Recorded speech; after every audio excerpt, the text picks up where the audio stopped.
Oke, di video sebelumnya kan kita sudah membahas bagaimana caranya kita mendeploy aplikasi kita itu ke dalam arsitektur two-tier ya. Dimana aplikasinya itu kan kita pisah antara aplikasi webnya dengan database-nya ya.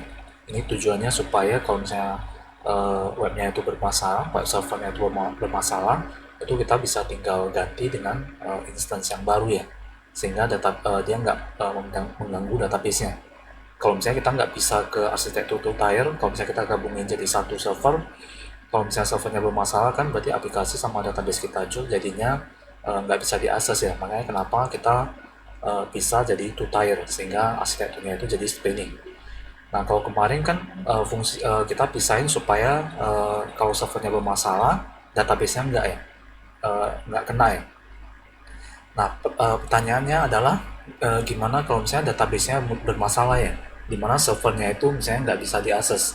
Akibatnya kan website kita itu jadinya juga ikutan bermasalah ya, karena websitenya ini kan dia mengakses database yang ada di sini. Jadi kalau di sini bermasalah ya otomatis webnya bermasalah. Jadi kalau misalnya database-nya itu kita install kita administrasi sendiri atau kita manage sendiri, sebenarnya untuk menghindari supaya database-nya bermasalah, sebenarnya kita bisa aja konfigurasi supaya database-nya itu dia ada cadangannya, ada replicate-nya. Kalau nggak salah dia ada istilahnya master slave gitu. Sehingga kalau misalnya master database-nya itu bermasalah, itu kita ada cadangan slave-nya itu untuk supaya bisa menggantikan. Cuma untuk mengkonfigurasi seperti itu kita butuh belajar ya. Jadi kita butuh pelajari gimana cara untuk bisa mengkonfigurasi master slave. Atau misalnya uh, ini database-nya itu kan kita taruhnya di satu server ya, berarti kan di satu tempat saja. Nah, kalau misalnya server itu ada maintenance, akibatnya juga database kita bisa bermasalah. Gimana caranya kita mau bikin supaya database kita itu dia bisa di beberapa tempat atau di beberapa data center, sehingga kalau ada satu data center yang bermasalah, itu kita bisa langsung migrasi ke data center yang lain. Nah, itu kita juga mesti bisa belajar settingnya. Nah, kalau misalnya Anda nggak ada waktu untuk mempelajari cara settingnya, misalnya Anda solo programmer, nggak ada background database, jadi di AWS itu dia ada menyediakan satu service ya, satu layanan di mana database-nya itu di-manage oleh pihak AWS. Jadi nama service-nya itu adalah RDS ya. Di mana service RDS ini itu untuk manajemen database ya, administrasi database-nya dari konfigurasi-konfigurasi yang saya jelaskan tadi, itu semuanya itu udah di-manage oleh RDS ya. Jadi RDS ini database-nya itu dia bisa multi-AG, multi data center. Jadi kalau satu data center bermasalah, kita ada cadangan data center lain. Kemudian RDS ini juga dia ada sistem auto backup. Jadi kita nggak perlu backup manual, nanti dia secara otomatis ada konfigurasi untuk auto backupnya. Kemudian RDS ini juga untuk sistem operasinya itu juga semuanya di-manage oleh RDS ya.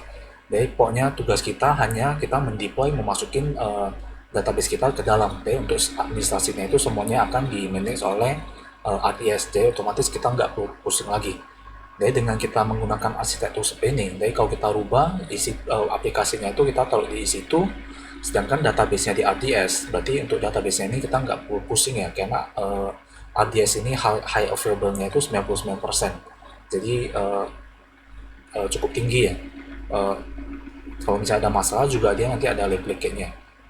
Oke, jadi hari ini kita akan belajar gimana cara kita mau pindahin database kita itu ke RDS ya. Gimana cara dari EC2, dari aplikasi Laravel kita, itu nanti dia connect-nya ke RDS. Oke, jadi caranya pertama kita harus buat instance EC2-nya dulu ya. Dari instance EC2-nya ini udah saya buat. Ini saya pakai yang sebelumnya di project kita di video yang sebelumnya. Jadi kita hanya bikin satu instance EC2 untuk aplikasi kita. Sedangkan database kita, itu database-nya itu kita nanti taruhnya di RDS. Jadi kita bisa cari service yang namanya RDS ya. Jadi Anda bisa cari di AWS, di konsol, di manajemen konsolnya itu Anda bisa cari layanan yang namanya RDS atau dia Relational Database Service ya. Nah, di RDS ini nanti Anda bisa buat dulu instance database-nya. Caranya Anda bisa pilih ini, create database. Nah, create database di sini Anda bisa lihat RDS itu dia support beberapa jenis database ya. Ada Aurora, MySQL, MariaDB, Postgres, Oracle, sama SQL Server. Nah, database yang akan kita gunakan kali ini adalah MySQL. Jadi kita bisa pilih MySQL. Kemudian ini di sini kita bisa pilih kita mau gunakan versi MySQL yang keberapa. Ini kita bisa pilih yang versi yang terbaru. Kemudian untuk template-nya ini kita bisa pilih ya, apakah kita hanya kita posisinya ini mau deploy instance di database-nya itu untuk production, untuk development test, atau untuk free tier ya. Karena di sini kita coba-coba, jadi kita pilih aja yang free tier. Kalau misalnya Anda database-nya itu udah untuk tahap production, Anda bisa pilih yang production. Nanti dia membedakannya itu di pemilihan spesifikasi dari instance-nya. Jadi di sini kan kita coba-coba, jadi kita pilih aja yang free tier. Kemudian di sini kita disuruh untuk memberi nama instance dari RDS kita ya. Jadi kita kasih aja RDS .app lah. Kita kasih nama instance-nya itu RDS .app. Kemudian selanjutnya adalah kita disuruh untuk mendefinisikan username dan passwordnya. Jadi ini kita bisa bikin misalnya root. Kemudian untuk passwordnya ini Anda bisa generate passwordnya. Anda bisa generate passwordnya terserah Anda. Yang penting dia sesuai ini pilihannya. Spesifikasinya ini minimal 8 karakter, kemudian nggak boleh ada karakter slash, single quote, dan double quote ya. Dan Anda bisa isikan master sama confirm passwordnya. Kemudian di sini kita bisa pilih sih. Kita bisa pilih spesifikasi instance-nya itu tempat nanti untuk kita menjalankan database ke server kita itu spesifikasinya itu kayak gimana. Karena tadi di atas kan kita pilih yang free tier, berarti kita hanya bisa pilih kita hanya dapat opsi pemilihan instance yang spesifikasinya ini ya, 1 CPU dan 1 GB. Kalau misalnya Anda pilih production, Anda bisa nanti dapat pilihan ya, mau pilih yang instance-nya itu untuk yang standar atau untuk yang memory optimized. Kalau memory optimized itu berarti dia instance-nya itu memorinya lebih gede, bisa 16 GB sampai 32 GB. Dan untuk yang ini kita pilih aja yang 1 vCPU sama 1 GB. Kemudian selanjutnya di sini kita bisa pilih storage.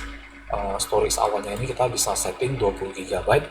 Kemudian RDS ini juga ada fitur auto scaling ya. Ini auto scaling ini fungsinya kalau misalnya storage database-nya itu udah mau penuh 20 GB, dia otomatis bisa auto scale sampai maksimal 1000 GB ya. Jadi kalau ini kita aktifkan, maka nanti dia bisa auto scale sendiri ya. Jadi di sini kan kita nggak perlu, jadi kita bisa matikan. Karena nanti ini juga pengaruh di biaya ya. Kalau misalnya Anda aktifkan fitur ini, berarti nanti dia biayanya juga berbeda. Ini kita bisa matikan saja karena kita hanya coba-coba, dari 20 GB harusnya cukup. Nah, kemudian ini ada fitur multi-AG. Ini karena kita pilih free tier, ini opsinya nggak aktif.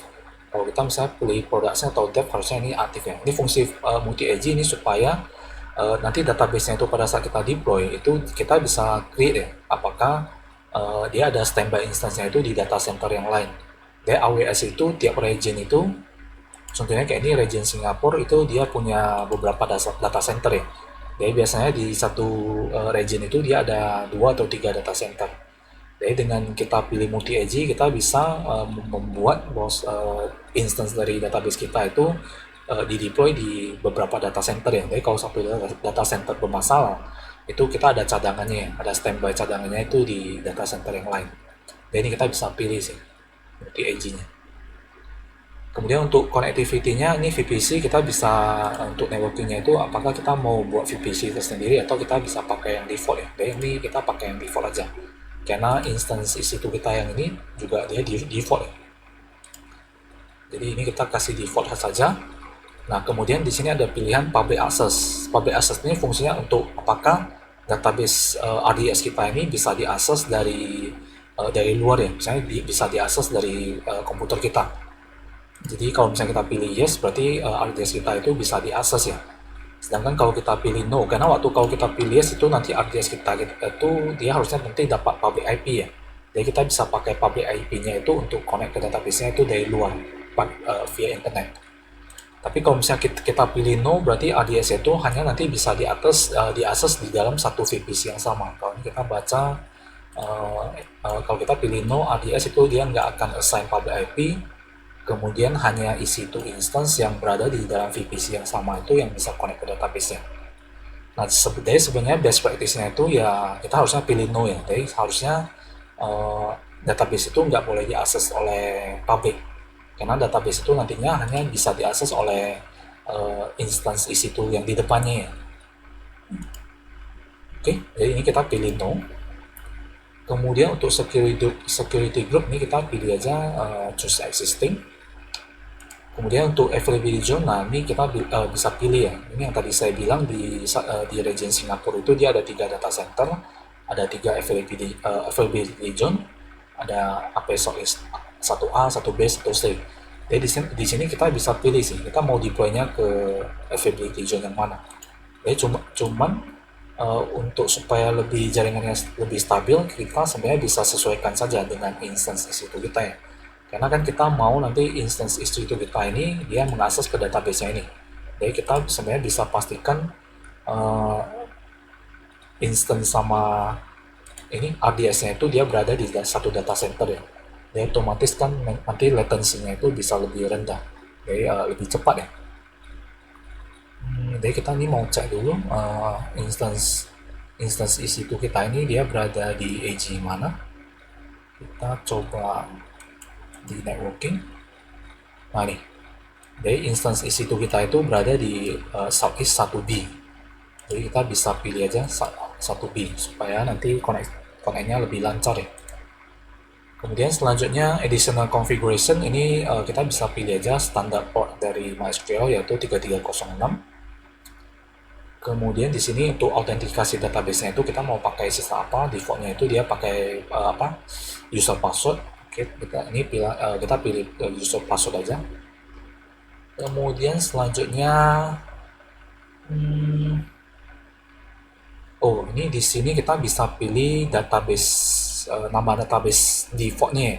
Pas nanti instance RDS ini tercreate, kita mau otomatis create database namanya apa ya. Ini kita kasih aja db web app. Jadi kita kasih nama databasenya db web app. Nah kemudian ini kita bisa pilih apakah kita mau automated backup atau enggak. Jadi kita bisa checklist. Tapi ini harusnya kita nggak perlu backup karena ini kan kita hanya coba-coba, kecuali kalau Anda database-nya itu udah production, Anda bisa pilih automated backup ya. Jadi kita nggak checklist saja. Ini sih kita bisa pilih apakah kita mau monitoring. Ini kalau nggak salah nanti dia monitoringnya ke service AWS yang lain, CloudWatch namanya. Dan kita bisa monitoring sistem kerja dari RDS-nya, makin CPU-nya berapa yang connect, berapa user yang sedang connect ke RDS kita nanti mungkin bisa monitoringnya dari sana. Dan kalau misalnya Anda mau monitoring, Anda bisa checklist. Kemudian untuk logging, Anda bisa checklist juga kalau misalnya nanti kalau misalnya biasanya di production ya kita butuh kita butuh untuk melihat lognya. Kalau misalnya ada error, kita mau lihat dia errornya kenapa. Dan ini Anda bisa checklist kalau misalnya di production. Seterusnya ya harusnya itu aja. Paling ada satu yang perlu di checklist adalah kalau misalnya di production Anda perlu checklist ini ya. Ini supaya instance RDS Anda itu tidak bisa di log agar tidak sengaja dihapus, tak sengaja terhapus ya. Jadi kita bisa checklist supaya nggak bisa terhapus sengaja ya. Tapi kalau misalnya enggak ya kita nggak checklist saja. Oke, itu aja. Setelah itu kita bisa create database. Nah ini karena proses create database-nya itu akan memakan waktu yang lama, antara 10 menit sampai 15 menit. Jadi sebelumnya saya udah create sih database-nya. Nah ini saya udah create database-nya namanya RDS web app. RDS web app.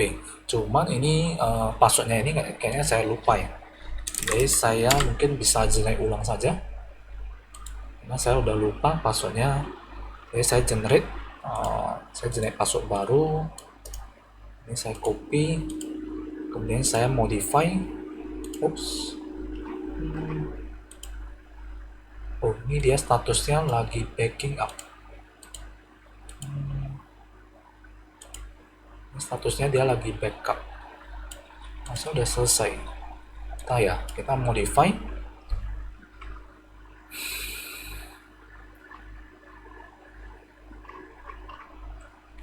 Kemudian ini kita masukin password kita yang baru.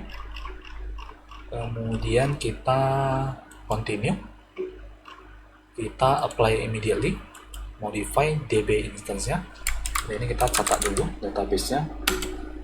Password database-nya. Supaya nggak lupa lagi.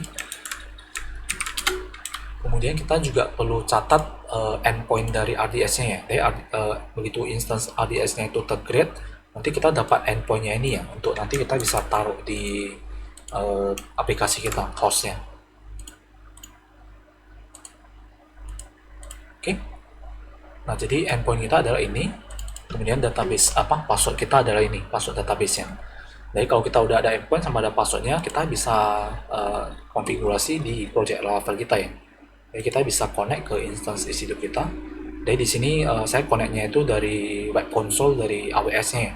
Jadi sebenarnya Anda bisa connect-nya itu pakai terminal sih, pakai SSH terminal seperti yang saya tunjukin di video yang sebelumnya.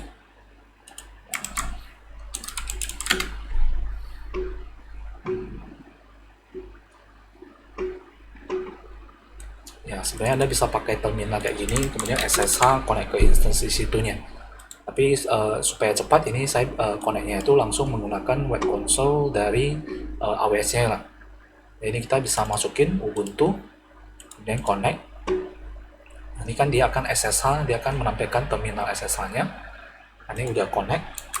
Nah, kita mau setting ke ini ya, file environment-nya. Jadi kita bisa nano.env. Nah, di sini kita bisa setting.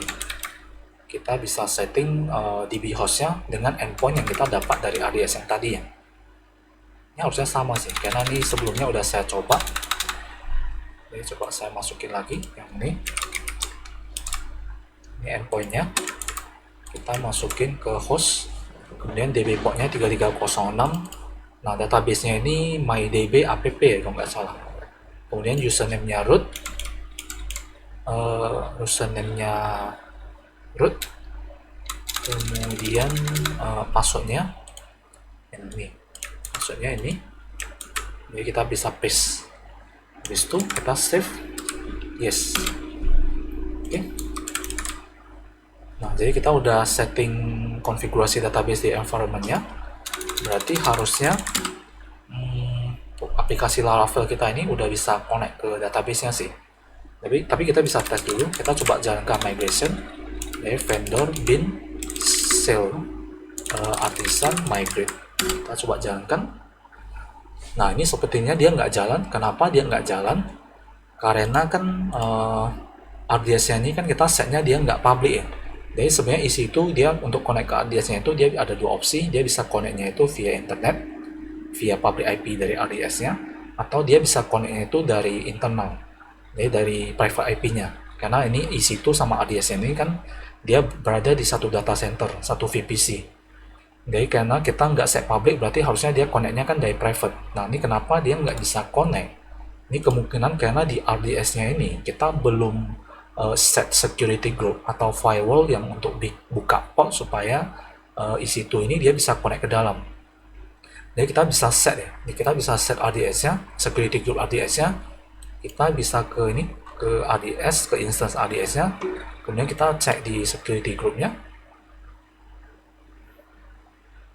Oke, nah ini default. Kemudian kita lihat di inbound rule-nya.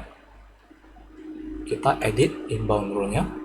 Nah, Anda bisa lihat ini dia allow all traffic, tapi dia allow-nya ke security group dia sendiri ya, seperti ini ya. Jadi kita perlu tambahkan security group kita sendiri yang supaya kita bisa buka port untuk diakses oleh instance EC2 kita ya. Jadi kita pilih kita mau buka port 3306, kemudian 3306 ini akan diakses oleh security group dari instance EC2 kita. Jadi instance EC2 kita cek lagi. Instance EC2 kita itu menggunakan security group yang namanya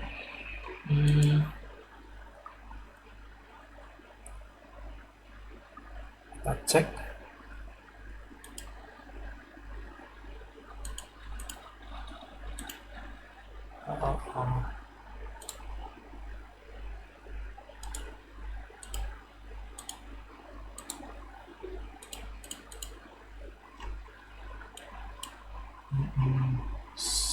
Security group. Nah ini dia security group itu adalah launch widget 1 ya namanya, yang digunakan oleh instance EC2 kita ini. Makanya ini kenapa di sini kita pilih security group dari launch widget 1. Tadi kan ada namanya ya. Nah ini launch widget. Jadi sebenarnya kita bisa isikan pakai security group atau kita bisa isikan dengan IP ya. IP dari instance EC2-nya yang ini, IP private-nya ya, IP private. Nah ini sebenarnya kita bisa isikan pakai IP-nya sih, tapi karena IP itu kan kemungkinan bisa berubah-berubah ya, jadi bagusnya ini kita pilih dengan menggunakan konfigurasi dari security group. Jadi ini kita allow port 3306 ini untuk bisa diakses dari security group dari instance EC2-nya. Jadi habis itu kita bisa save. Nah setelah kita save, kita bisa tes lagi ya. Kita tes lagi migrate. Harusnya udah bisa sih. Vendor, Bincell, Artisan, migrate, fresh. Artisan, migrate. Ya, tes Artisan, migrate. Nah, ini dia udah bisa connect, cuman dia nggak ketemu ya nama database yang namanya MyDB app. Ini karena kan RDS yang saya buat sebelumnya. Jadi RDS yang saya buat sebelumnya itu saya belum create database-nya ini, MyDB app. Jadi kita perlu connect ke RDS untuk kita create MyDB app dulu, baru kita bisa jalankan migration-nya. Karena migration ini kan dia hanya bikin table ya, jadi dia nggak bikin database-nya. Jadi caranya kita bisa masuk ke kontainer dari MySQL-nya untuk supaya kita bisa connect ya. Kita bisa connect ke RDS kita. Jadi supaya kita bisa connect ke RDS kita mesti nanti connect-nya itu pakai perintah MySQL gini. Jadi ini kita mesti connect dulu ke kontainer MySQL kita.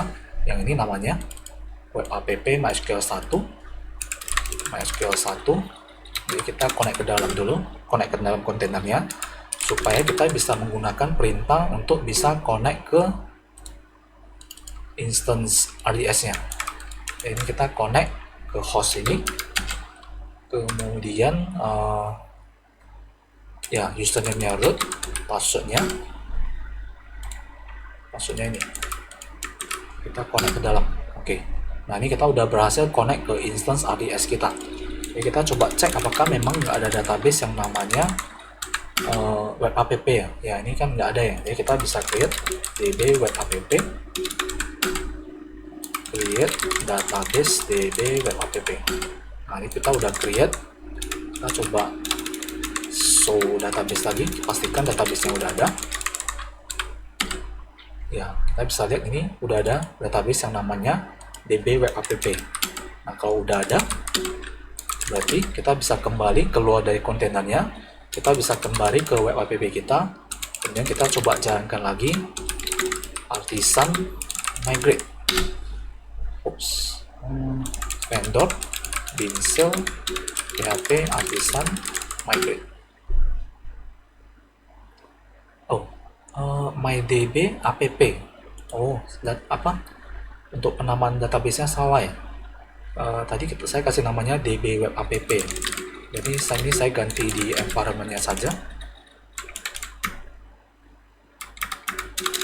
Ganti jadi db web app. Oke, ganti nama database-nya db web app. Kemudian kita jalankan lagi vendor Bincell, PHP Artisan migrate. Ya, Anda bisa lihat ini dia udah berhasil migrate ke dalam database yang ada di dalam RDS kita. Jadi ini ya harusnya udah bisa jalan sih. Ini kalau kita buka websitenya, nah ini dia udah bisa jalan, cuman datanya nggak ada. Dari datanya itu kita bisa seed, kita bisa jalankan perintah seed untuk insert data dummy-nya ke dalam. Kita bisa seed pakai Artisan db seed. Nah, ini kita udah set data postnya. Ini kalau kita refresh, nah ini dia udah berhasil untuk nampil datanya.